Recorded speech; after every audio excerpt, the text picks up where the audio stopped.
UFC 293 just got announced for Sydney, Australia. And for those of you that don't know, I'm Australian, bro. This card is gonna be huge. I'm going. I've decided. I've you know what? I consulted my team. I've decided I'm going, bro. I'm going, dude. So I'm hyped for this shit, bro.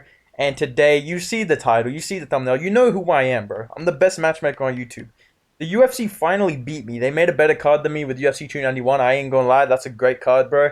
I can't wait to see Poirier lose and at the post-fight press conference just be like, man, Justin's a scumbag, man. You know what I'm saying, dude? Like, Justin's a scumbag. Let's go fight. I don't know how much longer I want to do this, man. It is what it is, man. I can't wait from the faker retirement. He always does it, bro. But anyways, let me get into this card, UFC 293. We know what the main event's going to be, boys. It's going to be Adesanya versus Whitaker. Like, we know what it is, bro. So that's the main event. I'll talk about that soon. But let me give you my full main card. Then we'll do the prelims, all right, boys? Because I've stacked this shit, bro. If I'm going to be in attendance, if the big dog's going to be in attendance, it needs to be a good card. Dana White. I'm going to press Dana White at 293, bro. All right? Opening this card. All right? We need some heat. I'm going to go to the flyweight division. I feel like we're just going to build what UFC 284 was supposed to be. And Kai Kara-France was meant to fight Alex Perez on that card. I think if he beats Amir Albazi, which I think he will, then let's do a huge title elimination bout in Australia in September because Volkanovski, I don't know why I brought up Volkanovski, has nothing to do with the flyweight title. Look, dude, let's do Kai Kara-France versus Manel Kape, bro. Let's do Kara-France versus Kape, bro. This is a banger fight. This is exciting as fuck. It's a title elimination bout. I feel like Dana White right now. Dude, this would be such a great fight, and we need Kai. We need Kai on this card, bro. We need Kai on this card. Even if he loses to Albazi, it's all good, bro. We can still do this fight. We can do Kai Kara-France versus Mateus Nicolau. You know what I'm saying? It's either way. I need Kai Kara-France on this card. So right now, my idea is Kai Kara-France versus Manel Kape to open up the main card. That's a banger fight right there. All right, moving on to the second fight in the heavyweight division. A lot of these guys, you know who's going to be on this card, but the fight that I've given you, the fights that I'm giving you for them, the order I'm putting them in, and the prelims are really what's going to be the difference between my card builder and any other potential card builder you will see. All right, this is what I do around here, boys. All right, the second fight on the card, we're going to go heavyweight division. I want to see Justin Tafa versus Chris Barnett, dude. When I loaded in this picture of Chris Barnett, my laptop got heavier than it's ever been before, and I don't know why, dude. All right, it felt like I was carrying a fucking kettlebell, dude, having my laptop on me when I was making this fight, bro. But it has to be done, dude. Two of the most exciting heavyweights in terms of knockout ability right now outside the rankings. The winner of this can move on and get the rematch with the GOAT Parker Porter, or maybe the the other GOAT Andrei Arlovsky, or Chase Sherman. He's gonna come back with a vengeance. But in all seriousness, this is a fucking sick fight, dude. I would love to see Justin Tafa's style versus Chris Barnett style. Guaranteed knockout, guaranteed fireworks. The embeddeds would be awesome with Barnett in Australia, dude. And obviously they're gonna try and get Tafa on this card. They probably get Junior as well. Maybe they do Junior versus fucking, I don't even know, bro. Junior versus Parker Porter on the prelims would actually be kind of cool. I'm not gonna lie. I feel like that'd be actually a cool kind of like revenge story if Parker Porter could beat Junior Tafa. But if Junior Tafa KOs him, then you go, all right, bro. They ganged up on Piggy Boy, you know what I'm saying? Piggy Boy! Yo, that's such a good nickname. Oh my god. But yeah, second fight on the card. I want to do Justin Tafa versus Chris Barnett, alright? Featured bout, dude. I'm cooking. Let me fucking cook on this card, bro. Sounded like I said cock, bro. I'm cooking on this card, bro. This fight, if they made this fight right now, I'm moving to Sydney, bro. I'm moving to Sydney. I'm never leaving, bro. I'm watching this fight card. I'm buying front row seats. I don't give a fuck, dude. I'm selling my house. I'm going front row. If they make this fight for Australia, dude, holy shit, bro. For the featured bout, dude, in the welterweight division, I want to see Jeff Neal versus fucking Jack Della Maddalena. What a fight this would be. This is basically like Jeff Neal versus white Jeff Neal, bro. Like, this is like when you and your mate pick the same character in Mortal Kombat, bro. Like, this is a crazy good fight, dude. Can you imagine the fucking exchanges in the boxing these two would have? Because Jeff Neal's tough, dude. He's got a good chin, right? He's got probably equal or slightly lesser power to Madalena. The rankings will make sense. The fact that he's just lost to Shavkat and he's around 7 or 8. And if JDM beats Sean Brady, he'll be going up into the top 10, top 9. Tell me if this fight got announced, you would not, like, literally cream yourself, bro. Like, this would be such a good fucking fight, dude. And I feel like the UFC has to make this matchup at some point. So let's do it on UFC 293. Let's get a huge crowd for JDM. He's going to knock out Sean Brady in 1 round, so he's not going to take any damage. So this is a quick turnaround for him, but it makes logical sense. And I feel like they are gunning really hard to get him on UFC 293. So I think a crazy fight for him on the featured fight would be against Jeff Neal. I feel like that's a fight of the night written all over it. Probably one of the greatest 1-round fights of all time if that happens, let's be honest, bro. Moving on to the co-main event. All right, I had to do a lot of thinking. I had to do a lot of brain.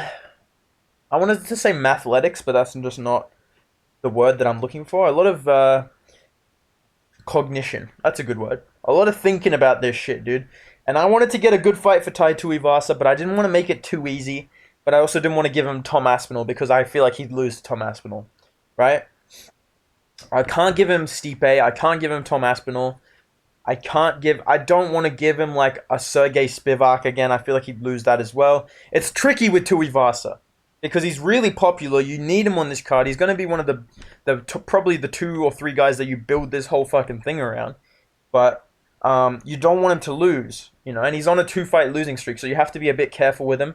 And I think that a pretty good matchup for him, when you really stop and think about it, when I reveal this, I know you're going to be mad, but just think about this for a second, okay?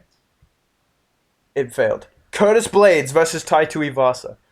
If anyone is going to lose to Tai Tuivasa in the top 5, it's Curtis. Nobody knows better than me how much of a disappointment Curtis Blades can be when you really need him to be, dude. And this is not just because I'm going and I want to see Curtis Blades and, you know, he's still my boy, you know, on some Chris Weidman shit. But I genuinely think this, makes sense because Blades was on the path of a title shot, lost badly to Sergey Pavlovich. He's going to need to jump down in competition. But also because Tai Tuivasa, he's only lost to who? Cyril Gane and Pavlovich. So he's still quite high in the rankings. I don't think he should fight Aspinall. I think that's a fight night main event.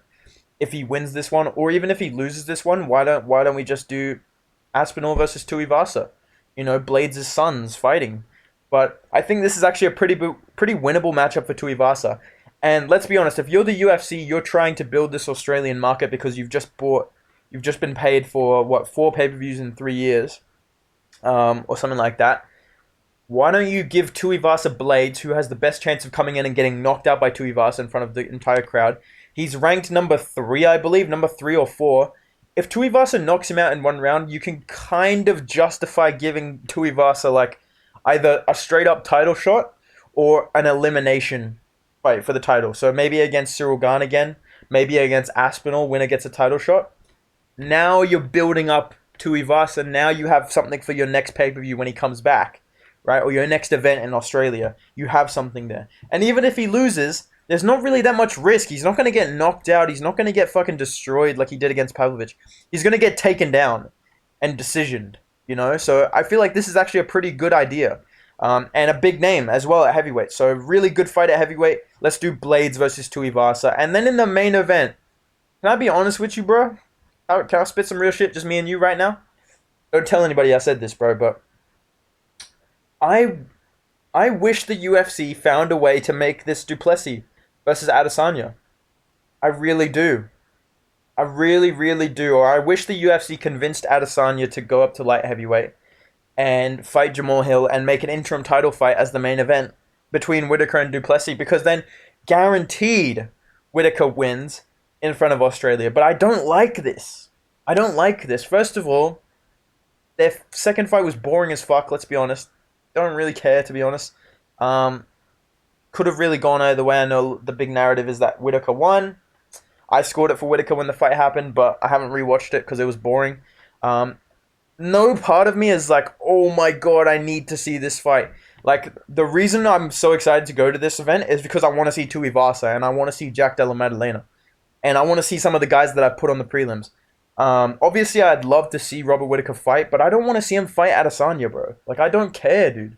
You know what I'm saying? But this is likely what's going to happen, and it is a big fight. It's going to main event the pay-per-view. It's going to be a big deal because it's a trilogy. Australia and New Zealand, the two best guys in the middleweight division probably ever. Let's be honest. Um, yeah, it's a big deal. So I understand it, but am I super hyped for this? Am I on the edge of my seat? Oh my god, who's going to win? Not really, but I hope Whitaker wins. That'd be cool. All right.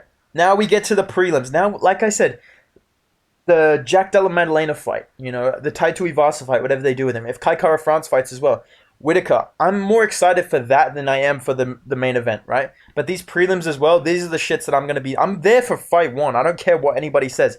If I'm paying these ticket prices, I'm going there from prelim fucking one. I don't care who it is, dude. If it's Casey O'Neill and she gets on the mic and she's like, you don't know how hard it is to be in a bad time video. Bad time MMA doesn't have a match, mate.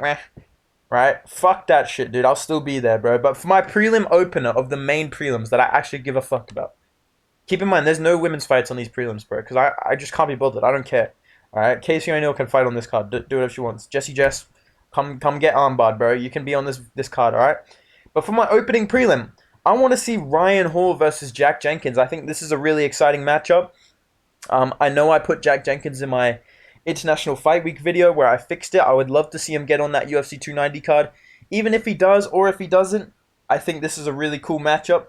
I would love to see Ryan Hall come back eventually, and I believe he'll come back on a pay-per-view. So I think Ryan Hall versus Jack Jenkins is a pretty exciting matchup. Pretty intriguing, to be honest. I don't really know how this would go. Either Jack Jenkins would brutalize him on the feet, or Ryan Hall would submit him. Honestly, I feel like there is a chance that either could happen. So let's bring some excitement to the prelims. Let's get Jack Jenkins on there because he's a big deal. And yeah, bro, really, really excited to see him if he's there. All right, moving on to my second prelim fight. I'm going to go ranked light heavyweights. My favorite thing to watch, really. It's that and street beefs are my two favorite things to watch at the moment in fighting. But let's get a New Zealand guy on there. Let's get a city kickboxing guy on there. Let's get Dustin Jacoby versus Carlos Ulberg. The Rock versus Stone Cold 5 is happening, boys. And it's happening in fucking Sydney, dude. I think this is the next logical step for Ulberg. Not really much else to say. Two very good strikers. Two very high-level kickboxers. Ranking on the line. This is a huge fight to put on the prelims of an Australia card. He's on the Izzy undercard. He's going to be there. He just took no damage against Potiera, so he will be on this card. That is a lock of the card. Guaranteed. Ulberg gets on this fucking card, dude. And yeah, bro, I think he's going to get the W if he fights Dustin Jacoby, because Jacoby's fight IQ is just zero. Your grappling is zero, brother. Okay? Moving on to the co-main event of the prelims. Now, there's plenty of other fights I'd love to see on this card. I'd love to see Jake Matthews on here. I'd love to see fucking, all types of guys. I'd love to see Blood Diamond. He's my favorite. I'd love to see him on the card. But the co-main event in the lightweight division, I want to get two young guys here scrapping. I think this would be a banger fight. I want to see Jamie Mullarkey versus Terrence McKinney. I think this would be a really exciting matchup, dude. And I feel like regardless of what happens in Mullarkey's next fight, if he loses to Kuta Teladze, makes a lot of sense. If he wins, not mad at it either, really. Like, not a bad matchup either. I think McKinney said something about having a fight booked. Maybe he'll be on International Fight Week and this won't happen. But if he's booked up and he gets a knockout, I hope this can happen because I think this would be a really cool addition to this card. And I think Mullarkey definitely will want to be on this card. So hopefully we can make this happen. Hopefully we can get Jamie Mullarkey versus Terrence McKinney or maybe someone else in the lightweight division. Maybe Otman Azaitar if he wins his next fight. I think that'd be a really cool matchup. So plenty of options for Jamie Mullarkey. But I want to see him versus McKinney. I think that'd be a cool fight. All right. And my prelim headliner. All right. You're going to see a running trend here of guys that I booked on 290 because I feel like a lot of them will carry over to this card if they get a finish. And Jimmy Crute is fighting Alonzo Menefield. Now, do I think he'll win that fight? I wouldn't bet on it. I wouldn't fucking bet on it, bro. I hope he does. I like Jimmy Crute. Obviously, I'm a little bit biased. But win, lose, or draw, I think a pretty logical next step for him would be a fight to kind of build himself back up.